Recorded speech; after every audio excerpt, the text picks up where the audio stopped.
If you've encountered Jim's name at all before tonight, it may have been in connection with an episode that bubbled up from the bottom-feeding levels of the sensational news world a few years back about a so-called young demagogue school, teaching young students the fine points of lying and reframing, also known as spin or public opinion shaping. Yo, what up, G's? It's your homeboy, Rusty Rhymes, Rutherford. There's something right now that is really grinding my gears. I don't know if you've heard of this young demagogue school, trying to teach our youth techniques that'll help them lie and manipulate and twist their way through life.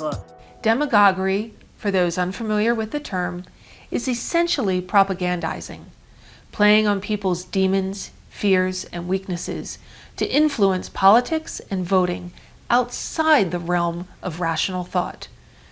Rational thought, of course, being difficult enough as it is. The nightmarish portrayal of this in the news was as some sort of dark, demonic dungeon where young children were being trained to lie, mislead, and take over the world. The real story was quite different, as reporter Dick Wickman explains. So Val, instead of me trying to explain this, why don't we go and talk to one of the graduates? So tell me about the attack ad episode or lesson. Well, say you wrote down that you like to play soccer, and that was your best memory of the past week. Well, somebody could write an attack ad saying that you didn't like American games, like football and whatever. You preferred a European game, and you weren't a real American and weren't right for America as a candidate. Not right for America? That sounds a little far-fetched. Well, when you add the dark, ugly pictures of your face and the sinister music, you know, that's how all those attack ads are. It makes a scary impression. It doesn't have to make sense. People will buy it. I wrote that our family went to the zoo, and it was wonderful.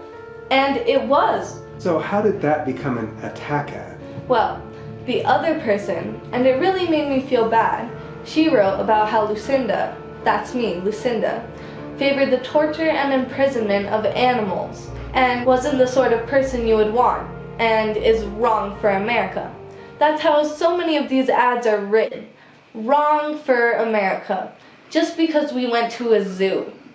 She made it sound like we were out killing pets or something. At least, that's the feeling you're left with. I see. What's another project or exercise you did there?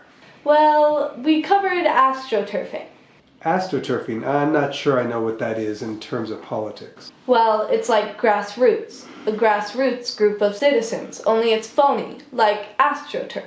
I see. So, for example, say I want to do some fracking in our county here. Really mess up the water.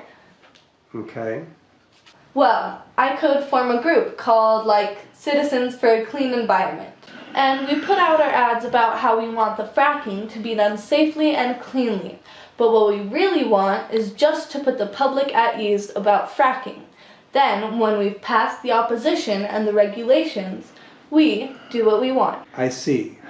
Very nice. Of course, I don't want fracking or attack ads. But it's just a matter of learning what we're up against in the world of political advertising and public relations.